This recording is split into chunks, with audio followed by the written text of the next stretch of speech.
Fala galera, sejam bem-vindos ao nosso curso de ética. Bom dia, boa tarde, boa noite. Eu sou o professor Ben Sullivan e hoje nós vamos dar início ao nosso curso de ética profissional. É mesmo, é? O nosso curso será voltado para estudantes do ensino superior, porém nosso conteúdo poderá ser usado como suporte para todos aqueles que desejem se aprofundar em alguns conceitos éticos fundamentais. E por falar em conceitos fundamentais, nós iniciaremos a nossa fala com um conteúdo bem básico, a fim de ressituar todos vocês que já passaram pelo ensino médio e que podem ter esquecido alguma definição pelo caminho. Não perda de tempo. Por isso, o nosso primeiro conteúdo será bem introdutório, para só depois nos debruçarmos para um conteúdo mais específico. Então vamos começar? Bora! Pessoal, falando um pouco sobre o nosso curso, é preciso dizer que ele será constituído por 4 capítulos que tratam de uma introdução à moral, à ética e à ética aplicada, da construção do sujeito, moral, da liberdade, da felicidade e finalizando com uma abordagem voltada para a vivência profissional e os princípios que regem a vida laboral. Afinal de contas, o nosso curso é sobre ética profissional. Achou errado, otário? Pessoal, muitas vezes a educação ética ocorre exclusivamente pela imposição externa de regras, o que representa uma visão do que podemos entender por aprendizado do comportamento moral autônomo, que pressupõe, ao contrário, o exercício da dimensão pessoal e da crítica das normas recebidas. Eu não entendi o que ele falou. Por isso, gente, longe de enchermos a cabeça de vocês com um bando de regra, a nossa intenção aqui é fazer com que vocês reflitam sobre o que é uma boa ou má conduta. Ah, agora eu entendi! Então não se chateiem se algumas questões permanecerem sem respostas. A intenção é que vocês reflitam sobre elas. E no final, o nosso objetivo será fazer vocês entenderem que o desvio das regras decorre do prevalecimento do individualismo, que rejeita a dimensão social e moral quando o sujeito se esquece de que o outro, por mais diferente que seja, é um outro eu, igualmente digno de respeito. Porque a pessoa, quando agride, ela tem um motivo dela para agredir. Galera, nesse nosso primeiro momento, nós vamos tratar de alguns conceitos fundamentais para entender a questão da não indiferença dos valores morais. Também vamos falar sobre a distinção entre ética e moral, bem como a dialética entre o pessoal e o social na moral, já que existe uma moral constituída, a qual se contrapõe à moral constituinte. Aliás, essa tensão sempre persistiu e persiste o tempo todo. Quando analisamos a estrutura do ato moral, nós descobrimos as contradições entre desejo e vontade, dever e liberdade, que justamente caracterizam o espaço dramático da invenção de decisões que a vida moral exige. Isso porque, pessoal, o dever moral pressupõe a decisão voluntária. O mesmo ocorre com o compromisso moral, que é uma promessa pessoal e intransferível. Aprofundando as questões éticas, nós vamos examinar a polêmica sobre as características dos valores. Seriam eles relativos ou absolutos? Subjetivos, objetivos ou universais? Ah, que não sei o que você cala a boca, moleque! Uma outra questão que a gente vai tentar tratar aqui é de que se ainda seria possível fundamentar a ética. Merece atenção detalhada, pessoal, o mais novo ramo da ética, que é o ramo da ética aplicada, que é nascida em face do contexto de descobertas tecnológicas ao longo do século XX.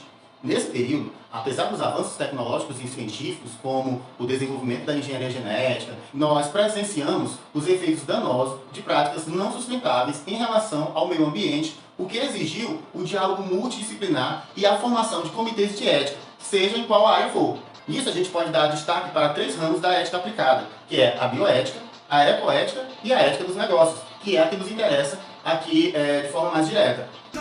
Não. Depois dessa longa apresentação de curso, passemos para a nossa primeira parte, que será sobre a definição do que seja moral, ética e ética aplicada. Roda as imagens aí. Acorda, Simone!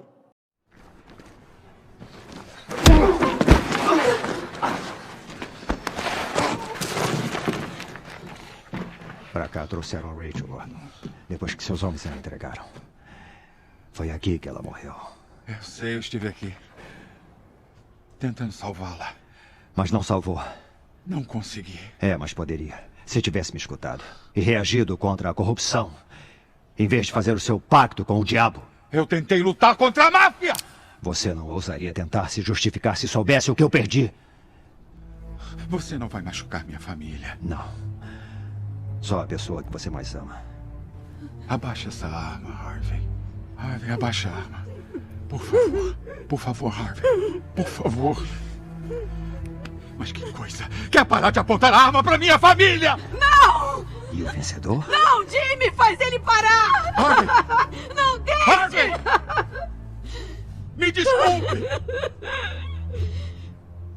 tudo que eu fiz.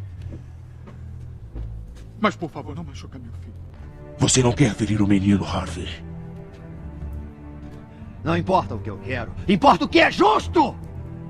Achou que podíamos ser homens decentes num tempo indecente! Mas se enganou. O mundo é cruel. E a única moralidade num mundo cruel é o acaso. Imparcial. Sem preconceitos. Justo. O filho vai ter a mesma chance que ela. Meio a meio. O que aconteceu a Rachel não foi acaso. Nós decidimos agir. Nós três. Então por que fui só eu? Quem foi o único a perder tudo? É você que está apontando a arma. Então é melhor que aponte para os responsáveis. Muito justo. Nessa cena do filme do Batman, temos um diálogo sobre o que seja uma ação justa. Seria aquela em que todos se beneficiam? Não sei, Ou a que todos saem perdendo algo, como sugere o personagem de Duas Caras? não sei, Seria a da não negociação do valor da vida, como coloca o Batman? não sei. Ou a dos males o menor, como pedia Gordon ao sugerir que ele fosse morto no lugar de sua família? Não sei! Pessoal, nessa cena, nós temos uma representação de como cada indivíduo possui os seus valores e o quanto estamos dispostos a perder em nome deles. Constantemente, nós avaliamos pessoas, coisas e situações. Quando dizemos, essa pessoa é ruim, pois ela falha muito comigo, ou eu tenho uma família linda, ou acho que eu agi mal por não ajudar você, ou prefiro morrer que ver a minha família morrer. Afirmações como essas referem-se a, primeiro, juízos de realidade, que são aqueles quando consideramos o fato de que a família e as outras pessoas existem de fato, e tem também os juízos de valor, que é quando nós atribuímos uma qualidade que mobiliza a nossa atração ou repulsa.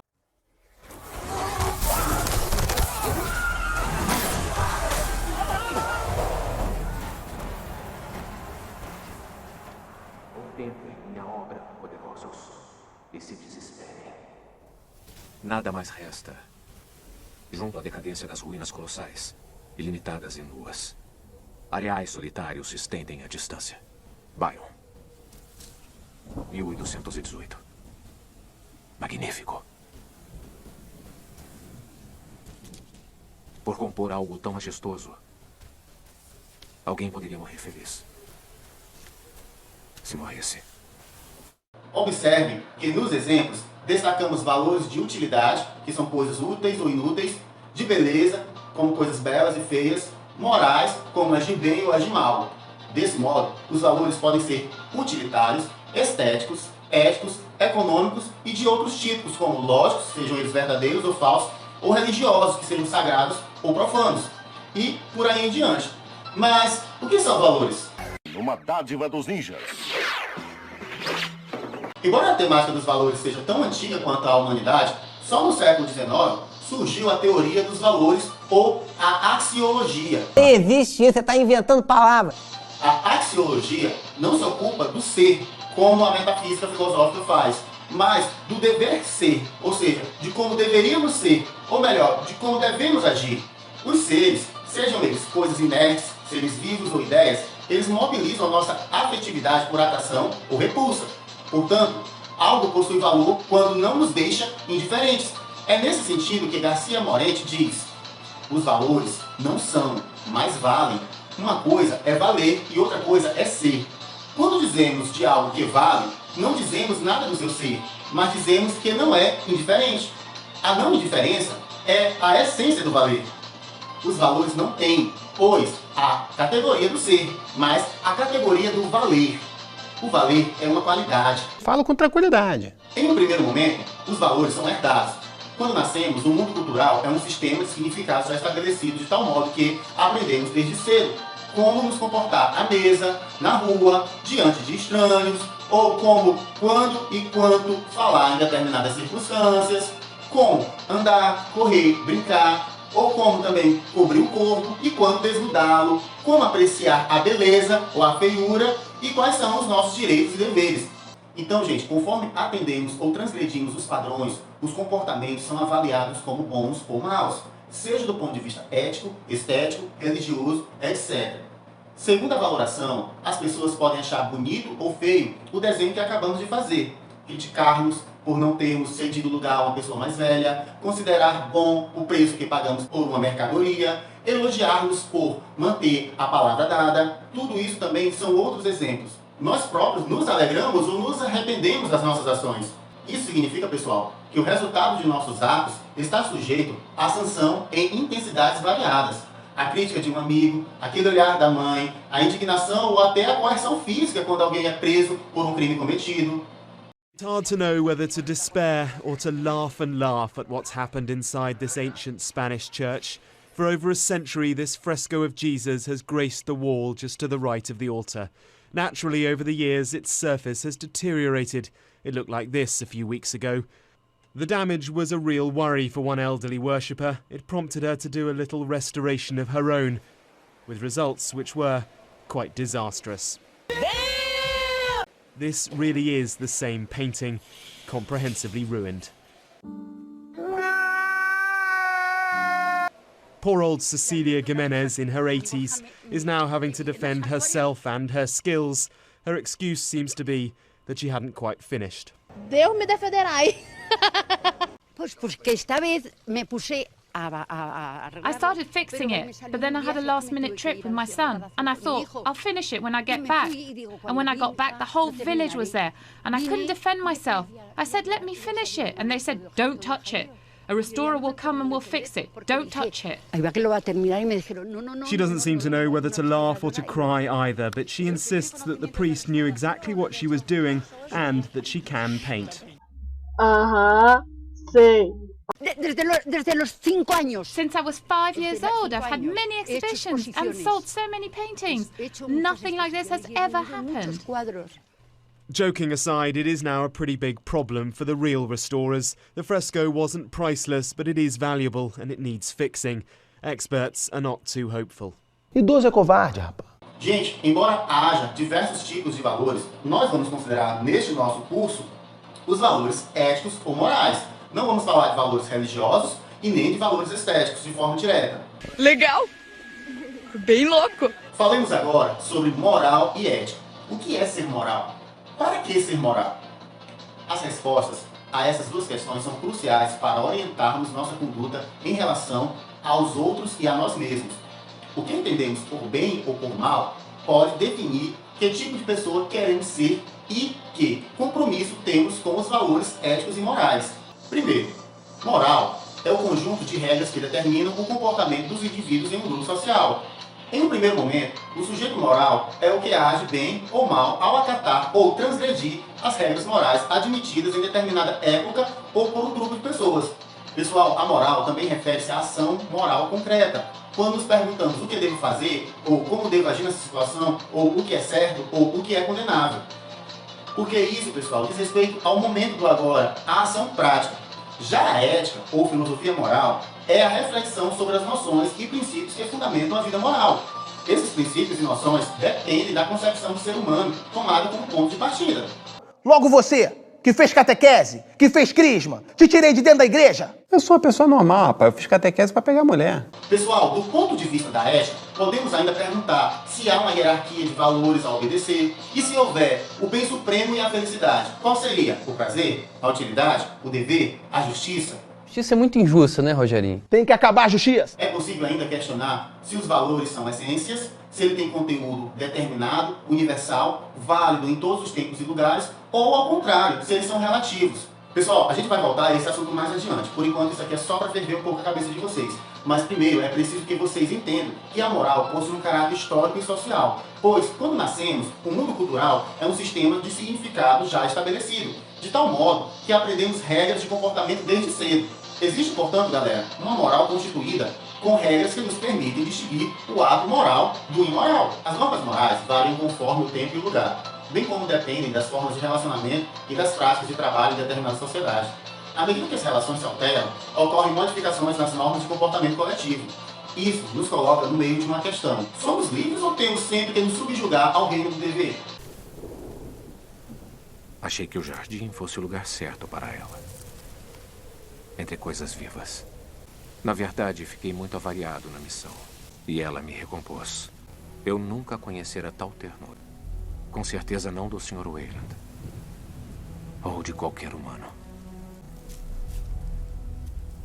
Eu a amei, é claro. Tanto quanto ama a Daniels. Você sabe que isso não é possível. Não mesmo? Então por que sacrificou a sua mão pela vida dela? O que é isso, se não amor? É dever. Para entender isso, nós temos que falar sobre dever e liberdade. Pessoal, nós dissemos que a moral é um conjunto de regras que orientam o comportamento dos indivíduos de um grupo. No entanto, é preciso acrescentar que a moral depende da livre e consciente aceitação das normas. A exterioridade da moral contrapõe-se à necessidade da adesão mais íntima. É assim que saímos do mundo infantil para nos tornarmos adultos, pois nós somos conscientemente levados a convencer a nós mesmos daquilo que é a maneira correta de agir.